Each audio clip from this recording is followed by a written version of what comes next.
My name is Bruce Jones. I'm the Vice President for Foreign Policy at Brookings. I'm the other Bruce at Brookings. Brookings has long worked on refugee issues. This notion that just came up about bridging the gap between relief and development, I think the first major piece of work on that was done at Brookings. It was a UNHCR, World Bank, Brookings study in 1991. It took us a while to make that breakthrough. Beth Ferris, who's here, did groundbreaking work on the IDP guidelines together with the Special Rapporteur at the UN. We've long been involved in these issues, and now I want to pay tribute to Bruce Katz, who I think is helping us with the next waves of innovation in bridging the gap between the global and the local, and really putting this spotlight on the critical role of cities and civil societies in the overall response to the refugee community. So my hat's off to Bruce for leading that new wave of work. And my thanks to Lara Satrakian for leading that terrific panel. I think both this and the previous had huge insights to bring to bear on the challenges we confront, but also the role of innovation at a cities level, at a civil society level, by refugees themselves, and as we've seen in the marches of the UN this week, finally by the global community too, in grappling with the challenge ahead of us. Now, to help us wrap up and think about next steps, it's my pleasure to introduce His Excellency António Guterres, very well known to everybody here from his 10 years from 2005 to 2015 as High Commissioner for Refugees. I am a refugee from the UN. I was a long-time UN employee, worked for Kofi Annan and Sergio Vera de Mello, and I used to often think that UNHCR was the only actual functioning part of the UN. And it certainly was an extremely important part during Antonio's tenure when he oversaw the response to some of the largest refugee and most complex refugee crises that we've seen in the post-Cold War period. It's true what David and others have said. There have been other large refugee crises. I was in Rwanda and Zaire in '94 when 4 million refugees fled Rwanda into Zaire in a month. But the complexity, the geopolitical complexity of what we're dealing with now, I think is unprecedented, and Antonio has been at the front lines of that. He brought to that a passion and a commitment to progressive and humane politics that he had forged as Prime Minister of Portugal and in the Socialist International. So he's extraordinarily well placed to wrap up our efforts today and bring us from the local back to the global. So thank you so much for being here.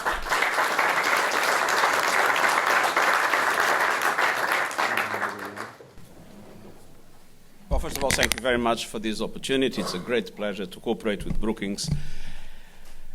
I would say that it is very good to have this debate centered on cities. The majority of refugees in the world are in cities, as it was said. The overwhelming majority of resettlement of refugees is done into cities. And what happens in cities is not only important in itself, but it works as a role model for the rest of the society. It's not by chance that even if you live in a village, we are called citizens. Now, when one looks at cities around the world, be it New York or Lisbon or Paris or Nairobi or Johannesburg or Delhi or Melbourne, the truth is that all cities, all countries, all nations are becoming multi-ethnic, multicultural, and multi-religious. Now, I believe this is a good thing, but in any case, it is inevitable. And it is important that diversity is considered to be a richness, not a threat. But having said so, it is also important to recognize that diverse societies will not be successful spontaneously. For a diverse society to be successful, it requires an important investment, a political, economic, social, cultural investment made by the state, the city, made by the civil society in order to make sure that people not only see their differences being respected, but also that they feel they belong to the larger community and that they are entirely part of it. Now, unfortunately, this investment is not being made everywhere and was not made everywhere at the dimension that was needed. And this is particularly important when we look at the European refugee crisis, to use an expression that I do not like at all. The truth is that many European cities have not been able to create the conditions for this effective multiculturalism to be successful. A friend of mine that comes from a European city, I'm not going to quote because that would be probably unpolite, has told me that his city is now run by the extreme right. It was a socialist stronghold just a few decades ago. But at the same time that he can enter some neighborhoods and the police goes there not so easily. And in those neighborhoods he feels that he's in a foreign country, even in another continent. Which means that that city is not really a multicultural society. It is a combination of two societies sometimes clashing with each other. And this is largely the problem that refugees are facing today in Europe. The rejection of refugees is a reflection of the failure of integration of the migration policies in Europe for decades. And when people blame the refugees for the rise of xenophobia, or for the rise of populism, and for some political changes that we are witnessing in several countries, let's be clear. Xenophobia was there before the refugee crisis. Populism was there before the refugee crisis. Extreme right populist xenophobic parties were there before the refugee crisis and were already growing. What has happened is that the refugee crisis naturally accelerated it, not because of the refugees, but because of the lack of capacity of Europe to manage this properly. Now, we had about 1 million people coming into Europe by sea last year. It is a lot of people. It is clearly a serious problem that needs to be dealt with. 1 million people. But there are 500 million citizens in the European Union. We are talking about more or less 2 per each 1,000 citizens. In Lebanon, we have 1 refugee for each 3 Lebanese. So this being a serious problem, it is a manageable problem, provided it is managed. And what we had is a total lack of capacity to manage it together by the European institutions and the European countries. If this was done properly, not to mention what should have been done in relation to prevention of conflict and conflict resolution, in relation to massive support to the host countries in the front line, not to mention that, but just talking about the flow as it was, if a proper reception capacity had been established with proper screening and security screening, registration, and then giving the people the possibility to be distributed in a coordinated way by all European countries based on, I would say, a repartition considering the possibilities of each country proportionally to its resources, population and capacity, we would have had a very positive impact in the European public opinion. My country would have received 20 or 30,000 refugees, which would be perfectly manageable, and probably Germany would receive 200 or 300,000 instead of 1 million, which of course would make the life of Mrs. Merkel much easier than what it is today.